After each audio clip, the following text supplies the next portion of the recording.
forever, never coming back. So how we framed it was to bring in species that have a relative that looks almost exactly the same, but the relative's extinct. So to your right on the podium and down on the ground, African lion. Who does the African lion represent that's now an extinct species? Turns out the American lion. So we had one, but not anymore. They're gone forever. They're not coming back. Now let's say you get to go on a safari, and way out in the distance, grab your seats now, we're going to move. Way out, you guys see some cats. What would be the quickest way to identify the male lion?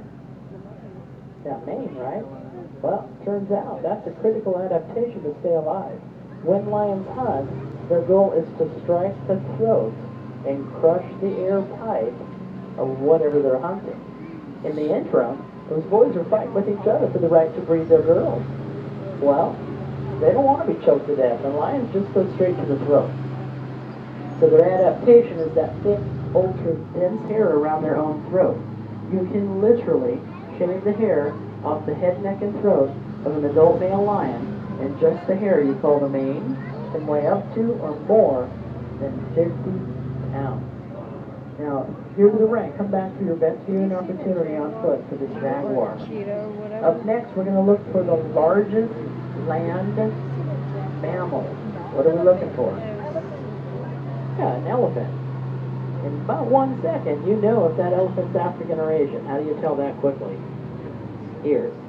So if the ear looks like a map of Africa, African elephant.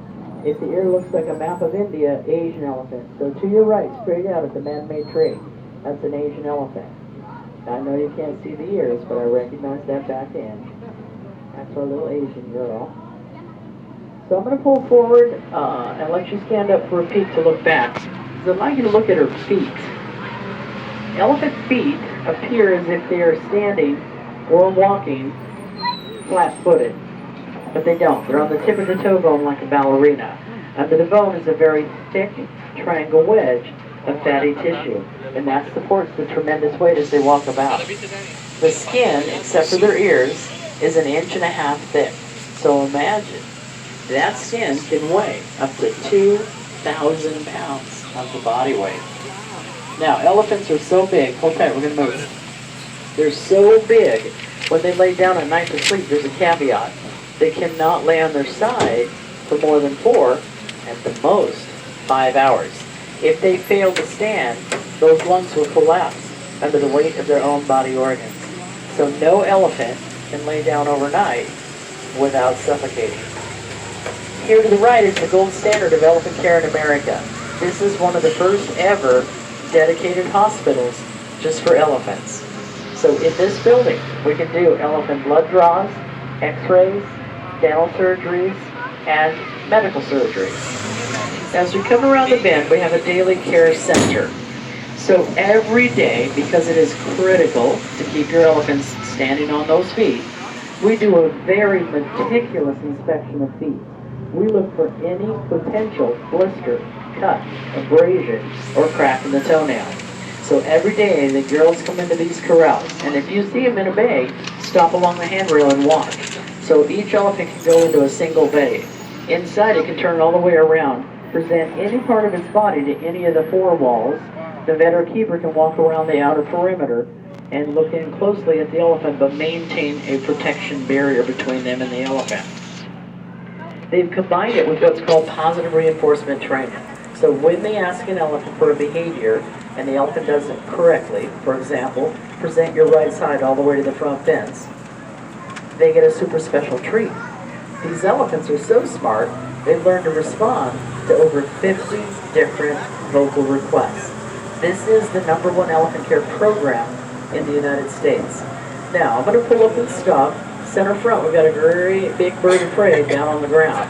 This is called a secretary bird, and it is mostly terrestrial. What does that mean? It mostly stays on the ground. It can fly incredibly well. It built 2 big nests up in the tree here on the right. But when this one goes a-hunting, it runs after its food, jumps on it, and literally kicks it to death. Has a very powerful spring-loaded karate chop kick, razor-sharp talons, and a hooked bill for tearing meat. So it's a pretty intense hunter to see it catching food. Now we're going to try and get you another peek of an elephant. There's one just on the other side of this structure. So I'm going to pull forward and I'm going to stop so you can stand up and look back at our elephant for another peek. We need your help because of poaching. And you guys know what poaching is. That's taking the life of the elephant to cut the tooth, called the pus, off their face, carve it into a trinket, and then sell it back to you to put on a display case or a dresser. Well, it's a pretty scary statistic. 100 years ago, 1920, Africa had 1.6 million elephants. Today, 2020, there's 400,000 left. Sounds like a big number, but over 1 million elephants were poached when it was against the law, and that is a blink of time on this earth. That's an official population crash to the poaching. And let me tell you, poachers don't want to get caught. It's a severe punishment. But they are now hunting in the dark of night from a great distance. They're using high-tech rapid-fire weapons, night vision goggles, and they're sending in drones to find those elephants. So we need you to partner with us to help save this majestic species. Pleasingly, as they have in the last 100 years, the youngest children on this bus will become grandparents and potentially never have a chance for their grandchildren to see a living, breathing elephant. So really, we're at that tipping point. So as we work on finding technology to beat the fact that we can send the drones in and find them, our best powerful tool is to not buy that ivory. Now we're going to look for another big character on the planet. It comes in two varieties, one hump or two. What are we looking for? Camel. So look right up here in the front right corner. This is a one hump or dromedary. Now if she had two humps, we call her a Bactrian camel. The hump is her adaptation to stay alive. Because in the desert, there's not a lot of food. She can go a few days without consuming any food. The hump lets her do that. So what do you think is in the hump that lets the camel go without any food? Are there calories in water? Yeah, it's not water. That hump is loaded with fat, and that breaks down into a nutritional resource. But the amazing thing about a camel in water, and it's pretty crazy, the camel is the only species on the earth that can put their face down to a pool of water.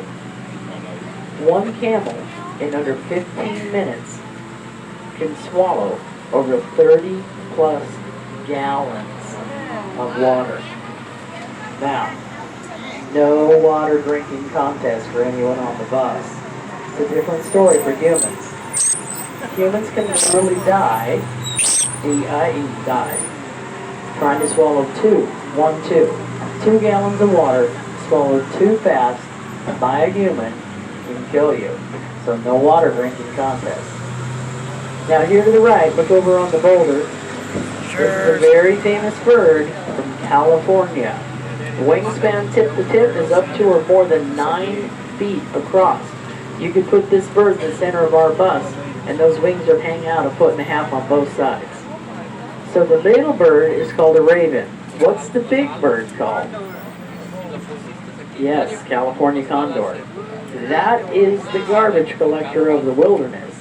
That bird has the ability to consume dead carcasses off the ground loaded with bacteria so deadly, anything else trying to eat that carcass, they're going to die from that bacteria. So that bird helps humans because it prevents the spread of disease. And you know, a lot of people don't realize we almost lost this bird. In 1983, that's not long ago, this population dropped. It crashed to 22 birds. And then those 22 stopped reproducing.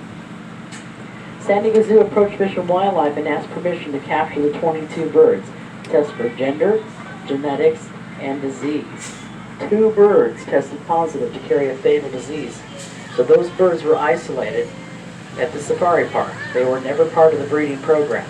There were both genders, and the importance of us capturing them to discover this, you can't identify the gender of that bird without an actual blood test.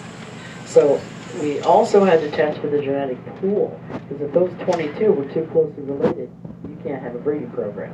So everything turned out good. We got a lot of zoos involved, and together now we've helped to bring the population of this bird from the 22 just up over 480. To your right, this is Kangaroo Stop 4 and the exit of Elephant Odyssey. Condors still need your help, because there's a newer cause of death that's having an enormous effect on this bird, and that's swallowing human trash. So they've recently discovered quite a few condors that are dying with broken glass in their bellies, six-pack rings for beer and soda, candy wrappers, plastic grocery bags. So advocate for the bird. If you love to hike, please don't drop trash on the hiking trail. If you're a camper, secure the campsite trash, take it back home with you. To your right, look around on the ground for little guys that look like a prairie dog. They're called meerkat or suricate, and they're found in southwest Africa. They have 27 distinguishable vocalizations, 17 are alarm calls. Now please, if you're left side, bring your arms and elbows in. I'm going to let a shuttle swing by on our left side, so bring your arms and elbows in. Now, to your right in front of us, this is called a copy, spelled K-O-P-J-E. If you use the sidewalk next to the street, you skip the habitat. At that sign that says K-O-P-J-E, plants, mammals, birds, reptiles, uniquely surviving together in a single location on the planet. This is how we now share the collection of San Diego Zoo. In our past, we always did it by species. Rows of cats, rows of bear, rows of deer. But we were looking for a better way to represent more species and make a better connection for you to the wildlife around you.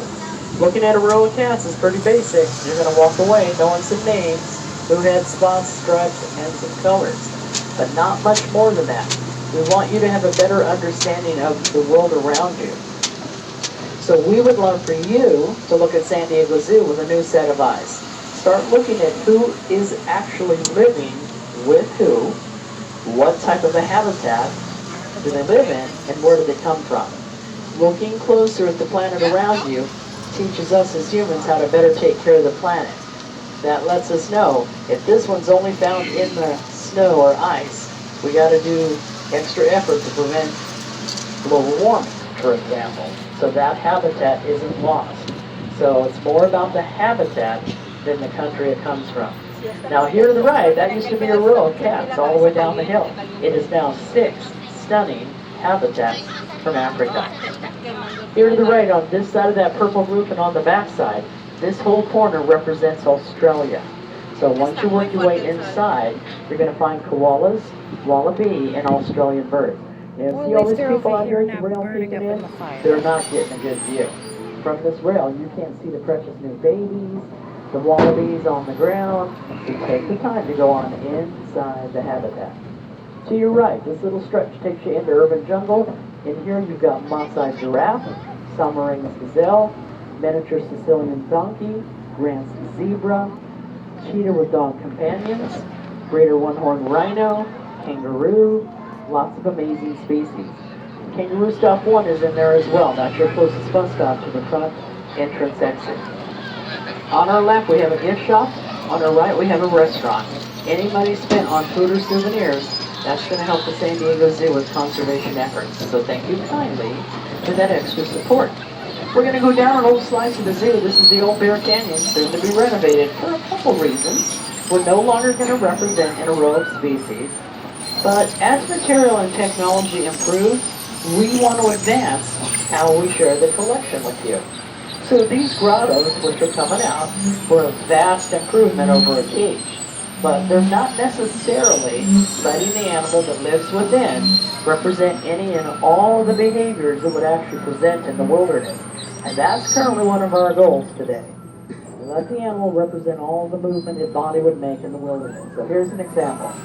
To your right, there's a pair of bears that are black. They've got a super long muzzle. They're called sloth bear. And they love to eat everything. But their favorite, bugs, termites, ants, grubs.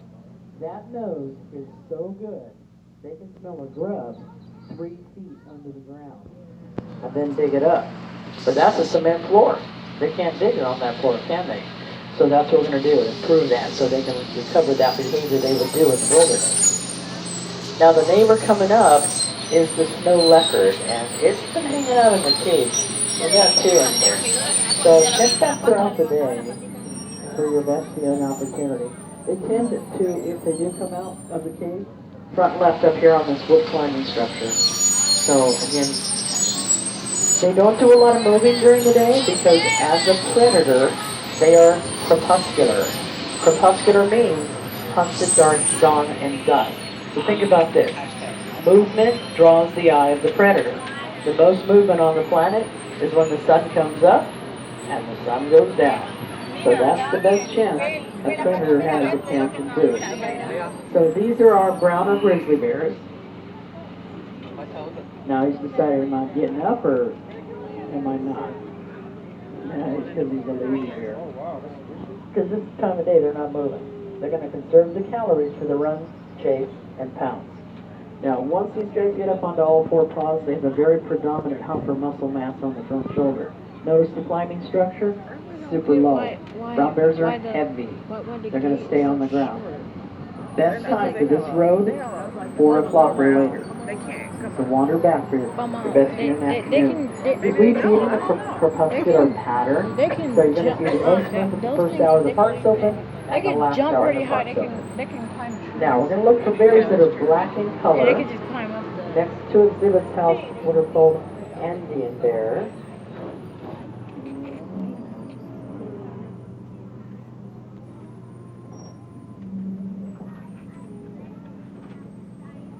You guys spot the little bear things here?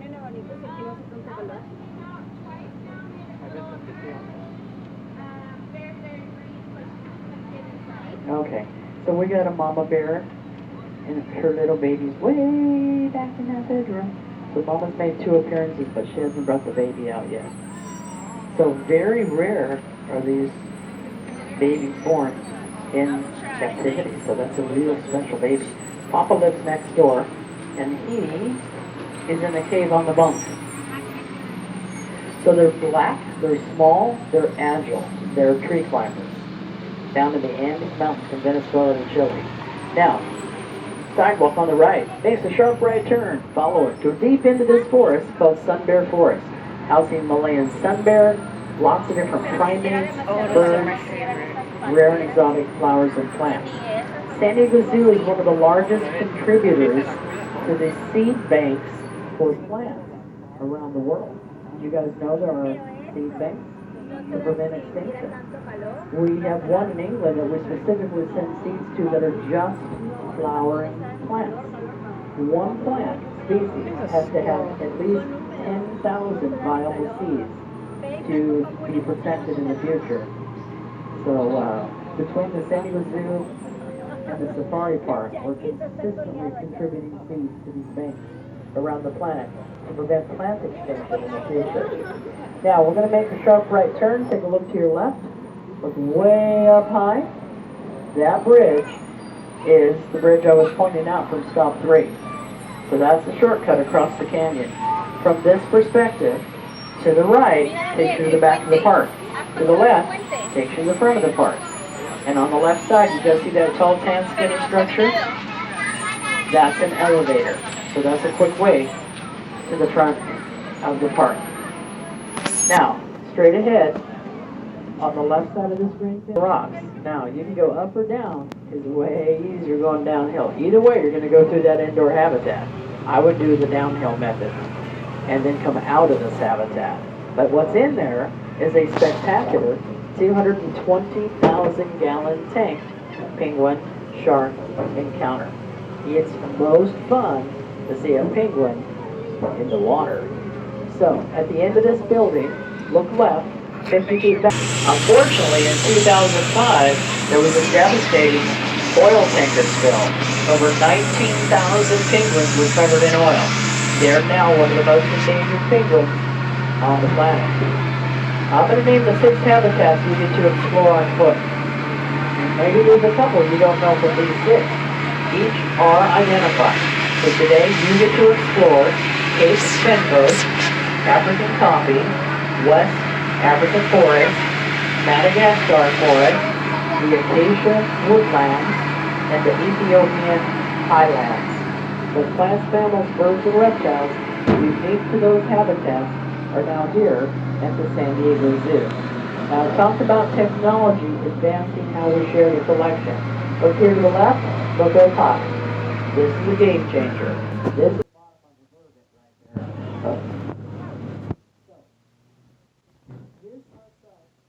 back in the animal's habitat. Giant pools to swim in, dirt to dig in. Right there, you've reintroduced behaviors of jumping, climbing, swimming, brachiating, digging. Right? So our goal of fulfilling body movement is better done with this material over the top than those old grottos. So we're going to use this material when we renovate the old grotto canyon. Let's use leopards as an example. In a day, a leopard can walk, run, climb, jump, swim, crawl, carry a heavy carcass in its very powerful jaws up into the trees so other predators don't steal the food. Those are uniquely and highly developed muscles in that body. The jaws, throat, chest, shoulder, forearms, and legs. You can't put that leopard in a zoo, take away the trees it climbed up and down, the water it swam in, and feed it out of a bowl without those unique muscles beginning to atrophy. So today, not only do we focus on how does that animal move in the wilderness, but how do they actually consume their diet? So if they eat upside down in the wilderness, they're now going to eat upside down at the San Diego Zoo. We're going to do our best to replicate their lifestyle in the wilderness right here at the San Diego Zoo. It's been my pleasure to share with you how the San Diego Zoo literally began with a roar and how we have roared into our first 100 years. But we need you to help us roar into the next 100 years. San Diego Zoo is now involved in over 140 conservation efforts around the world today in over 80 countries. We'd love for you to visit the San Diego Zoo website, explore what we call the Wildlife Conservancy Program, or simply type endextinction.org into the search engine so you can see what are the incredible projects we're touching around the world. We're hoping you might make a small donation, which would allow us to continue these amazing conservation efforts. I want to share one of the amazing conservation efforts we're involved in. You guys know in the world today how many northern white rhinos are left? There's only 2. And both of them are girls, and now both of them are too old to reproduce. So in essence, now the northern white rhino is an extinct species with 2 beating hearts. But we believe we can bring them back from extinction, because in the frozen zoo, we have egg and sperm of the northern white rhino. We know the subspecies, southern white, has the capability to surrogate or carry the embryo that the northern white can't do anymore. So Africa is now partnering with the San Diego Zoo's frozen zoo, and they have sent us 6 southern white rhino girls for a very special breeding opportunity. So the ultimate goal is to take the northern white embryo, implant that into the southern white female to surrogate and carry to a birth. But that's critically limited DNA. We need to know that the 6 girls selected can in fact go through the entire process. So we're going to work that out and practice first with southern white DNA. So first we see, can they get pregnant through artificial insemination? We now know the answer is yes. We produced a baby 8 months ago and a second baby 8 weeks ago. So in the future, for those 2 mamas, we will implant southern white embryo into the southern white body. So can in fact an implanted embryo be carried full term to a birth? From there we move on to the very precious northern genetics. We are very confident we can accomplish all of this. We want to say thank you, because truly it's your partnership. When you visit our San Diego Zoo, buy goodies and souvenirs at the gift shop, purchase a membership, donate to the Wildlife Conservancy Program, you are helping us to do incredible conservation around the globe. We're becoming partners. Together we're becoming heroes, and together we're preventing extinction. So thank you kindly for visiting the San Diego Zoo today. As we pull into the unloading dock, I'm going to snug in a little closer, so please left your dock side, bring your arms and elbows all the way in. I'm going to open the lower deck first, upper deck second. As you boarded, we created a unique fundraising opportunity. We took a picture of you visiting us at the zoo today. Now, monies from the sales of these pictures are critical to the Northern White Project and others. It's a very precious photograph for you in the future, because anytime you look at that picture, you can literally say, I helped save the Northern White Rhino. So thank you kindly for partnering and purchasing those pictures. They are now posted left side, lower deck. When you guys hopped aboard, straight ahead at that light green building is where you got on the bus. So when you step out to the sidewalk, turn to the right, you're going to go to the front entrance exit, stroller parking. Turning left, you're going to head towards the back of the zoo. As you stand up, turn around, look back down at your bench and underneath for personal items. Thanks for